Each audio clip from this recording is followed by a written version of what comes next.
सकता है। संबल कहते हैं राह खर्च को।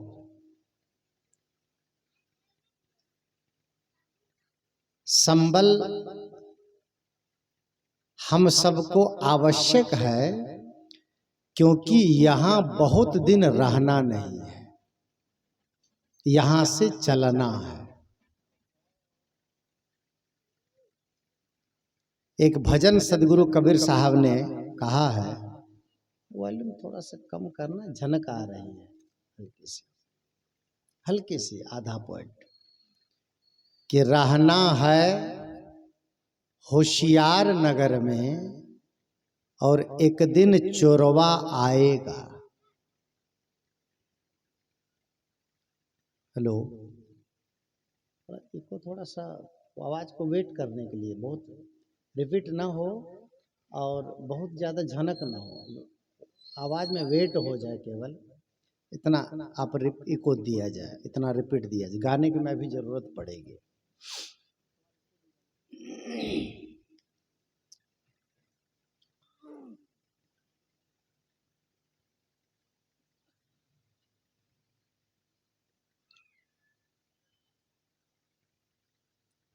हम सबको संबल चाहिए, राह खर्च चाहिए, क्योंकि हम सब मुसाफिर हैं।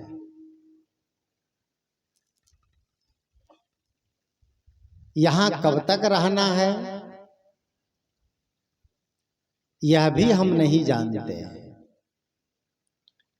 लेकिन जब तक रहना है तब तक सुख से रहना है, आराम से रहना है, चैन से रहना है, प्रसन्नता से रहना है, सुकून से रहना है, प्रेम से रहना है, मैत्री से रहना है और भाईचारे के साथ रहना है। गोस्वामी तुलसीदास जी महाराज ने कहा है, तुलसी या संसार में भांति भांति के लोग, और सबसे हिलमिल चालिए नदी नाव संयोग। सदगुरु कबीर साहब संबल पर जोर डालते हैं, यहां ही संबल कर ले, आगे विषयी बाट, आगे संभव नहीं है। हम जो कुछ करते हैं वह हमारे लिए संबल है, चाहे हम इंद्रियों के माध्यम से करते हैं, चाहे हम मन से सोचते हैं, चाहे हम उसे वाणी से प्रकट करते हैं, यह सब हमारे लिए संबल है। आदमी धन किसको समझता है? धन क्या है? धन किसे कहते हैं? धन की बात होती है तो आदमी सोचने लगता है बैंक बैलेंस।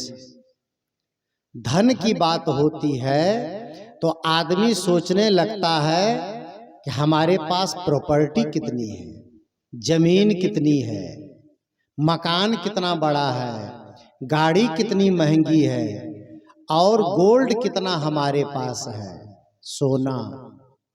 यह तो धन है, इस धन का मूल्य है। लेकिन यह धन कितने दिन आपके साथ है? सबके जीवन में। पूज्य गुरुदेव सदगुरु अभिलाष साहब जी कहा करते थे कि भक्तों का घर और खेत बियारा छूटेगा तो साधु का नहीं रहेगा, साधु का भी आश्रम, मठ, महंती और वैभव छूट जाएगा, किसी का कुछ रहेगा? अगर हम आपको कह रहे हैं कुछ नहीं रहेगा, तो क्या हम लोग छाती में बांध के जाएंगे? हम लोग भी नहीं, कोई नहीं ले जाएगा। एक बार सूरत में था, गुजरात में, एक संप्रदाय के लोग आकर प्रचार कर रहे थे। मैं दुकान पर था और भी संत थे। तो प्रचार कर रहे थे कि 2015 में प्रलय आने वाला है और सब उलट जाएगा। जो कुछ रखे हो आप लोग सब दान धर्म कर दो, नहीं तो सब उलट जाएगा। तो जिस दुकानदार से उसने कहा था, उस दुकानदार ने उससे कहा जब प्रलय आएगा सब उलट जाएगा तो आप भी तो उलट जाओगे, तो लेके क्या करोगे? अच्छी लगी बात मुझे। ये उल्टेगा तो सबके लिए उल्टेगा, एक के लिए नहीं है। सदगुरु कबीर साहब ने कहा है कि हंसा यह पिंजड़ा नहीं तेरा, ये शरीर भी हमारा नहीं है और शरीर संबंधी जो कुछ संग्रह है वह भी हमारा नहीं है। ये काम है, ये व्यवहार है, इसको करना पड़ेगा। अब साथ जाने वाले धन पर बात होनी चाहिए, चर्चा होनी चाहिए, चिंतन होना चाहिए। धन क्या है? मैंने थोड़ी बात कही कि आदमी धन समझता है केवल रुपया पैसा। रुपया पैसा है अपनी जगह पर, हम लोगों को भी रुपया पैसा चाहिए, उसके बगैर जीवन नहीं चलेगा। मैं कल यहाँ आया हूँ तो लगभग 150 किलोमीटर से ज्यादा की यात्रा करके आया हूँ। दुर्ग के आगे था, थोड़ा गुंडरदेही से भी थोड़ा आगे, वहां से मैं आया, अपनी गाड़ी से आया। हमारे साथ संत जन है और पूरा अपना एक सिस्टम है, उसके साथ हम लोग चलते हैं। और वहां से चला तो रायपुर के पास लगभग आया तो मैंने गाड़ी में डीजल भरवाई, पेट्रोल भरवाया और पेट्रोल पंप से पेट्रोल भरवा लिया। और पेट्रोल पंप वाले मुझे कहता कि महाराज मैंने इसमें 2500 का पेट्रोल डाला है, आप पैसे दो। और मैं पेट्रोल पंप वाले से कहता कि ये धन कोई बांध के ले जाओगे तुम? मैं उनसे अगर ये कहता ये रुपया पैसा सब यहीं रह जाएगा, साथ जाने वाला नहीं है, क्या लेके आए हो, क्या लेके जाओगे? जब मैं ये ज्ञान देने लगता तो पेट्रोल पंप वाला कहता कि महाराज ये ज्ञान तो जाओ चोर भट्टी में सुनाना, हमको तो पैसा गिनो। कहता वो क्यों? क्योंकि उसके बगैर किसी का काम नहीं चल सकता है। कपड़ा चाहिए, भोजन चाहिए, आवास चाहिए, चिकित्सा चाहिए, संबंधों को निभाने के लिए आदान प्रदान चाहिए, तो धन की उपयोगिता है। देखिए यहाँ आश्रम है बगल में, इस आश्रम का जब निर्माण हुआ था और हमारे स्वर्गीय विशोहा दास जी नाम था क्या उनका, वो जब वो पहली बार जमीन और 4 कमरे 4 कमरे बनाकर और साहब जी को समर्पित किए थे, मैं उसमें आया था उद्घाटन में सदगुरु अभिलाष साहब जी के साथ। और छत बड़ी नीची थी उन कमरों की, अभी भी वही छत है वहां पे। और उसके बाद से पूज्य श्री साहब जी ने और भी संतों ने और अभी काफी वर्षों से, कई वर्षों से हमारे प्रिय श्री अनिल साहब जी, बड़े प्यारे संत हैं हमारे समाज के, वो यहाँ रहते हैं बीच बीच में और अस्थायी रूप से भी रहते हैं, बाहर इनका कार्यक्रम चलता है।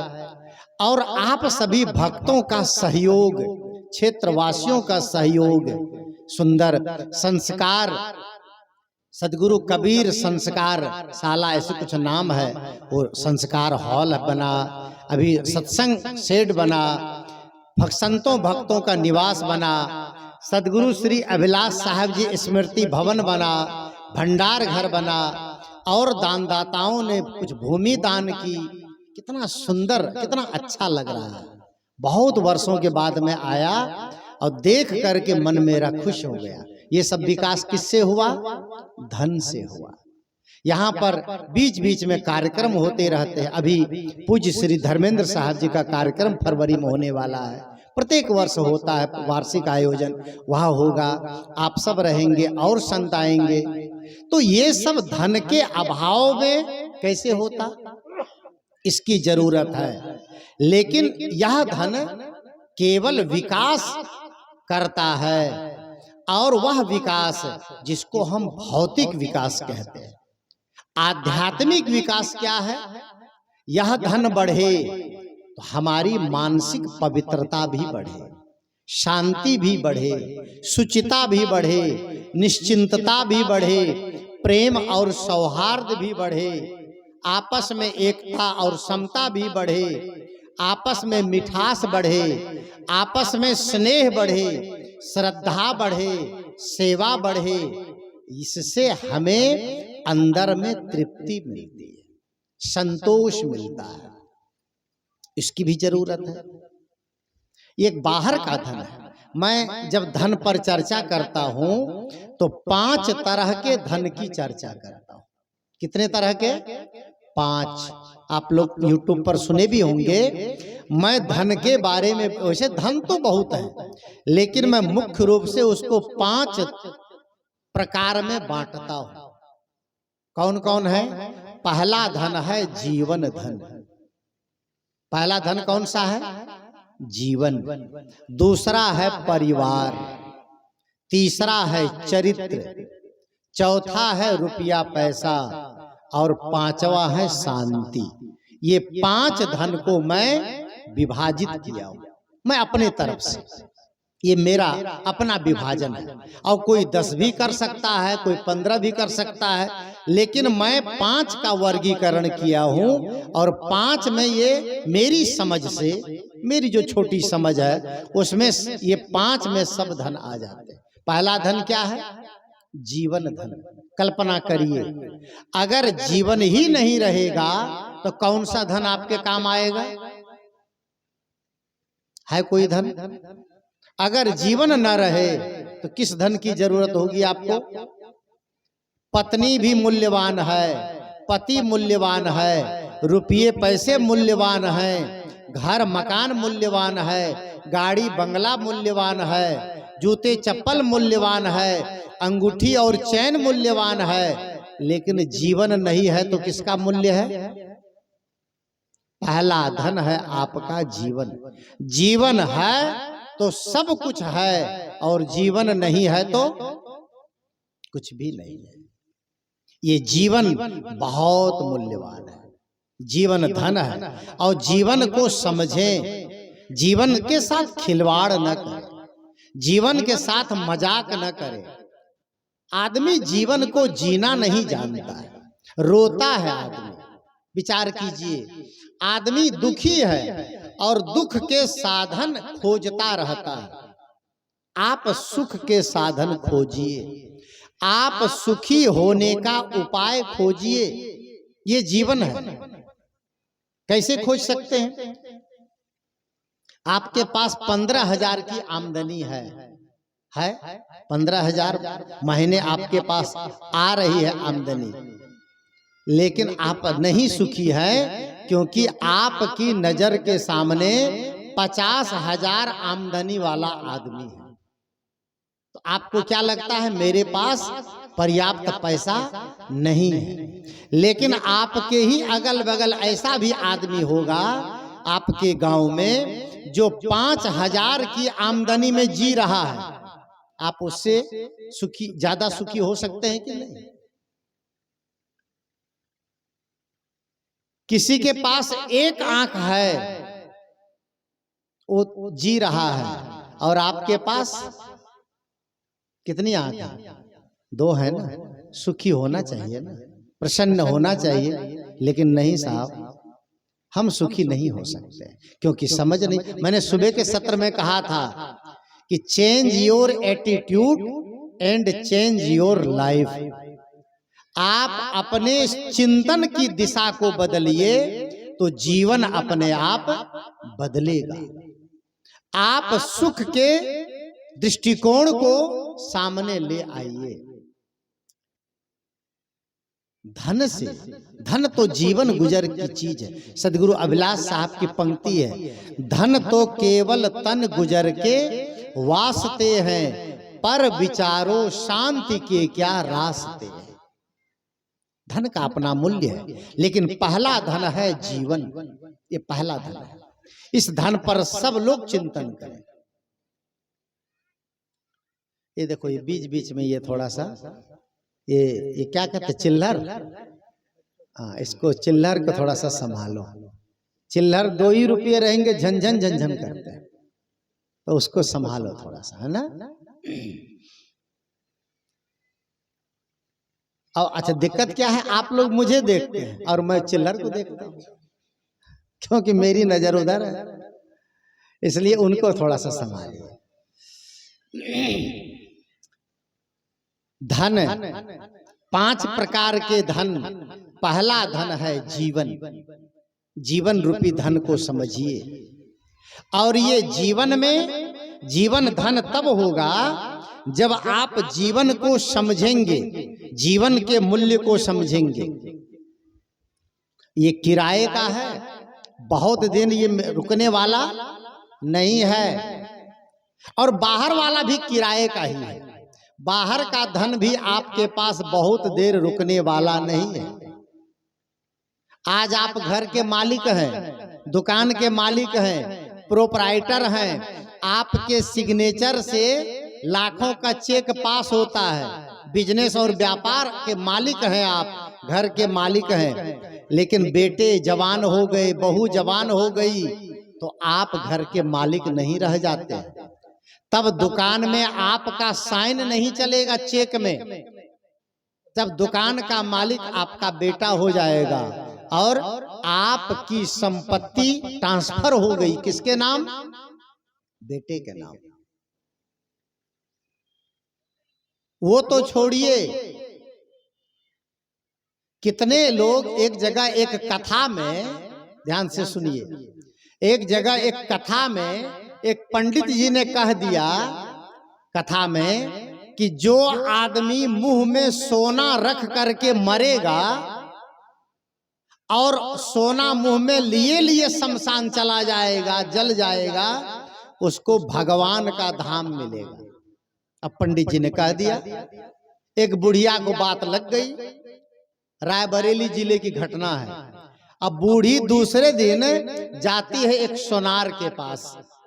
भैया, मेरे मुंह में सोना ऐसा रख दो कि कोई जान न पाए और हम सोना अंदर लिए लिए मर जाएं और हम जल जाएं, हम भगवान के घर जाएंगे। ऐसा मैंने कथा में सुनी है।